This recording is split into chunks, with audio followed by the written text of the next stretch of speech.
This was me 10 years ago. But today, 10 years later, I'm BV free and I'm living my best life. And I'm gonna tell you exactly how I did it. And no, I'm not a doctor, I'm not a nurse, I'm not a health practitioner. I'm just a regular girl who figured it out of sheer desperation. So today we're gonna talk about the 5 things that you're doing that could be triggering BV. And here are the 5 talking points. But before we jump into the talking points, let's discuss what BV is. So BV, bacterial vaginosis, is when you have an imbalance in the good and bad bacteria that live in your vaginal microbiome. Now, there's a place for both of them. There's a place for the good bacteria and there's a place for the bad bacteria, the not so nice bacteria. In your vaginal microbiome, they live in harmony. They're living in there and they're living their best life.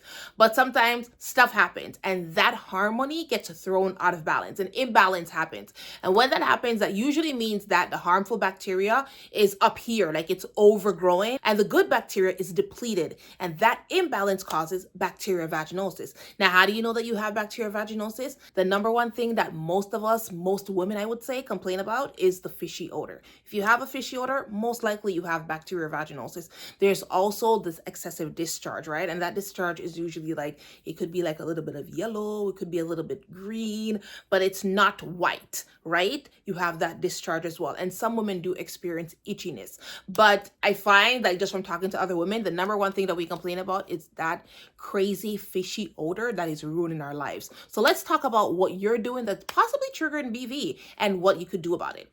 Unprotected sex. When you have intimacy and your partner insides of you, his semen is around 7 or 8. His semen is around like 8, which means it's more alkaline.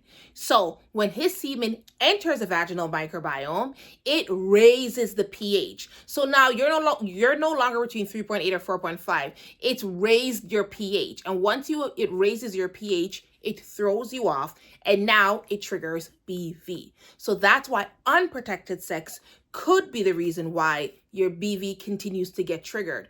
Girly, if that's the problem, then please start having protected sex. Use a condom and save yourself the trouble. Now, not all condoms are made equal, but that's a different video. The second thing you're doing that could be triggering BV is indulging in your sweet tooth. Now, you ain't gotta tell me twice. I love me a sweet treat, but girl, if you are struggling with BV, put it down. It's one of the worst things you can do. Now, remember I told you, when we have BV, that means that the good bacteria is down here and the harmful bacteria is up here. You see this harmful bacteria? Girl, she thrives off sugar. Do you hear me? Do you hear me? Sugar is her best friend. The more you eat sugar, the more you feed her. And the more you are telling her to stick around longer. Sugar is your enemy when you are struggling with bacterial vaginosis. And I know it's hard because the sugar calls us. Like, you know what I'm trying to say? I get it. But when you are struggling with bacterial vaginosis, girl, you're going to have to find the willpower and the discipline to cut back on the sugar. When you cut back on the sugar, you will see a complete difference in your vaginal microbiome and you will see your vaginal health improve. But until you do that, girl, good luck. You need to stop eating all the sweet snacks. And I'm not telling you that you're going to stop eating sweet snacks forever. While you're struggling with BV, take it easy on the sweet snacks because the sugar feeds the harmful bacteria. So you're indulging in your sweet tooth, but at the end of the day, you are also inviting BV just to stick around just a little bit longer. So if you want to get ahead of your BV, girl, you are going to have to just take it easy on the sweet treats. Now that brings me to my third point. Staying in your sweaty gym clothes for way too long. And I know, you can't get a break, eh? You're going to the gym, you're working out so you can feel good about yourself, so you can look good, but now you have to rush home to take off your gym clothes. I'm not saying that. I'm not telling you to rush home to take off your gym clothes, but hear me out on this. Bacteria thrives in warm, damp, moist places. So when you go to the gym and you keep on your gym clothes, or like maybe you're running errands in your gym clothes, you are also you're creating the perfect environment for bacteria to grow. So my suggestion is, if you go to the gym, girl, just change out of your gym clothes, especially if you know you're gonna run errands. Now, we're all on TikTok and we watch the hygiene girlies, so we know that certain body washes should not be used under. We know that because they're harsh and they have harmful chemicals. We know that.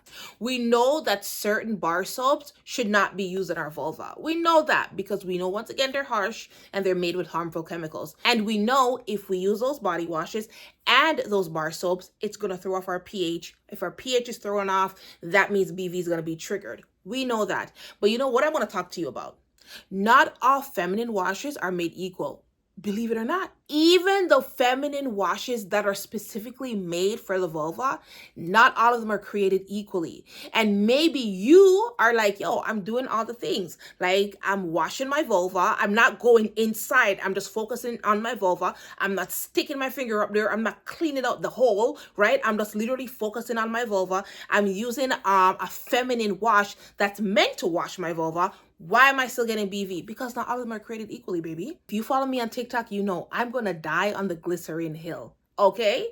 I am going to die on the glycerin hill because a lot of the feminine washes we're using have glycerin. And I'm not saying this is for everybody. For some of us, it's fine. You can use a feminine wash that has glycerin and it doesn't bother you. But for some of us who are really, really sensitive down there, who have the bougie kitty, she cannot stand when you use glycerin. So if you find that you're using a feminine wash and you're like, I really don't understand why my BV is still here and I'm doing all the things, does your feminine wash have glycerin in it? Because that's an ingredient that could be an irritant for you. And I'm not saying glycerin is bad, because there's a place for it. But for some of us, we can't handle glycerin in our feminine wash. So girlie, does your feminine wash have glycerin? That could be why your BV is not going away. And my last point is synthetic fibers. Now, synthetic fibers, the reason why they suck, okay, when it comes to BV is because they're not breathable. And remember I told you that bacteria thrives in places that are dark and damp and moist. When it comes to synthetic fiber, because they're not breathable, they don't dry. So say now we're going about our day and we're sweating, right? Synthetic fiber holds on to that moisture. It's not breathable, so it's not drying throughout the day. Whereas now, where you have like something like cotton, say you have a discharge. I personally don't wear a panty liner, but I know some girls do. If I have a discharge, which is normal, right? It's normal to have a discharge throughout the day. So you have a discharge, in no time your underwear dries. And that's the end of the video.